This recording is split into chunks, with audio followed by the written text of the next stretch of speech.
Emails are a surprisingly effective tool to send out recurring statistics or reports, to contact customers or other departments with user-specific information, or to simply notify yourself that a long-running job finished. And in today's video, I'm going to show you how all of that works using the blastula package.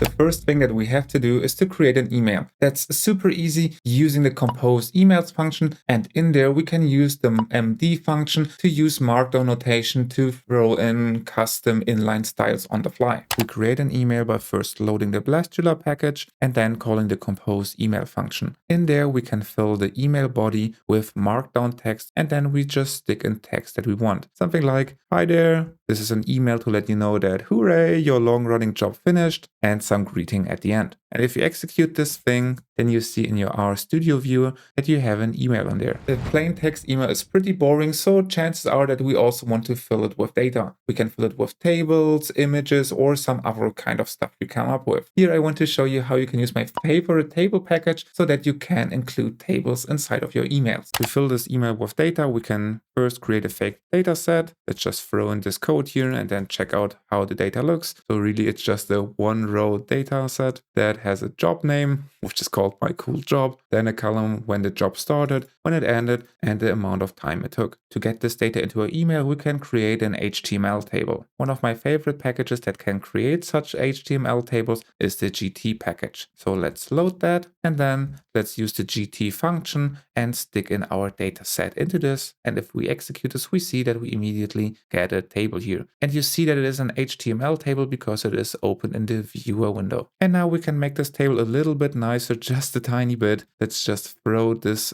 table to the format datetime function from the GT package, where we target the second and third column to make the formatting of the job started and job ended column a little bit nicer. Similarly, we can modify this last column here by taking our current table and passing it to the format duration function, where we say that we want to target the job time column, and we use as the unit minutes, and then we get a table that looks like this. That's the table we might want to include in our email, so let's save this into a variable. And now inside of our compose email, we have to stick things together. So here we can modify this part here and stick everything into the glue function. The reason why I do that is because inside of the glue function, we can use variables like the table variable. So let's just throw in curly brackets, which tell glue to use our code here, and there we use the table variable. But in order for this to work, we have to convert this table to raw HTML, and the GT package has a function that's called as raw HTML. And with that, once we rerun this whole code chunk, we see that we now have our email, including the table. By the way, one thing that I forgot to mention here is that we can use markdown formatting. This is why these words here were bold, because we have used the markdown notation to make things bold here. That's really the effect of this MD markdown function. Either way, we have created our email now, so let's save this into a variable that we call message. So now that we have an email, we also want to send it out. And in order for us to do that, we need to have credentials for our email provider. And blastula offers multiple ways to use credentials, but the easiest one for me is to use environment variables, and I'm going to show you how to use those here. Also, for people who like to use email, you should probably watch all the way until the end, where I'll also show you how to get an email password, because the thing is, you cannot use your regular password inside of Gmail. Instead, you have to generate an app password. To create credentials with environment variables, we can use the creds and var function as an environment variable, and then we specify things like the user.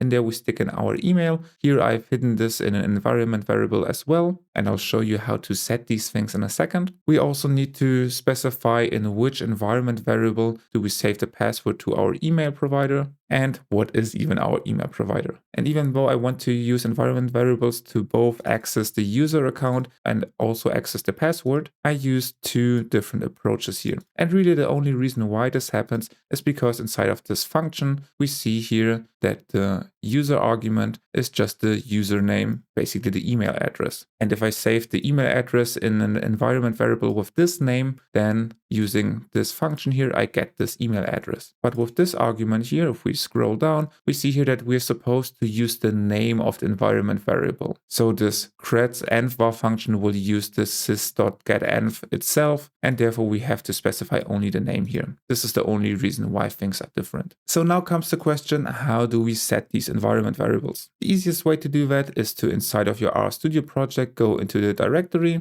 and then create a file, which is a text file, and then call it just .r profile. And in there, you can specify code that should be run at the start of every R session. So in there, we can use sys.setEnv, and we can specify the environment variables that we want to set. One of the environment variables is my Gmail account, and we can throw in some character value in there. And the other one is #envvar. The reason why people like to use this extra file to store things is because these things are usually private and you don't want to share this with anyone. So this is why you should make sure, if you're using Git, to have this R profile in your Git ignore. So I've now filled in my Gmail email address and my app password for that, but I don't want to share these with you. So this is why I'm not showing you this. You just know that I filled the corresponding environment variables like this. I put it into the R profile file, and to activate these things, what I have to do is to reload my session. So all I do is press Ctrl+Shift+F10 to restart the R session. Alternatively, you could also use this restart R button here. And now if I execute this part that came before that, I'm now exactly where I have left off before I restarted my session. And now this code here should work. So I will save it into a variable that's called my email creds. And apparently I get an error, and the reason why is because here, of course, we don't use this #envvar argument. We have to use the variable name that we actually specified. And now if we fill these things with the password, then things should just work. So once again, after restarting the session, re-executing everything, and then executing this, we see now that I don't get an error, and therefore I do have email credentials. And now sending out the email is super easy. You just take your email, the one that you've specified in this message variable, and then you pass it to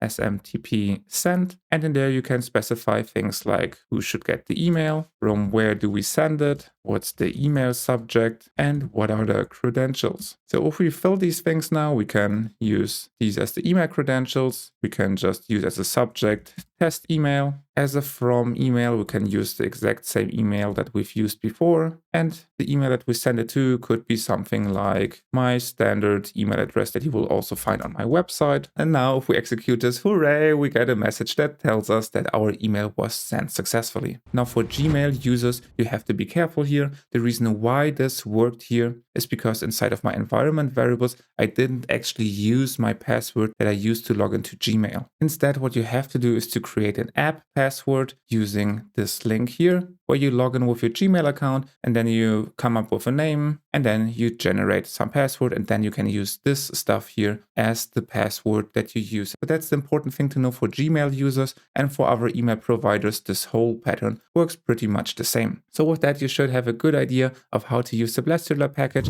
If you enjoyed this video, I think you might also enjoy some of my other videos. You can check them out via this playlist here. And now all that's left to say is thank you for watching, and I will see you next time.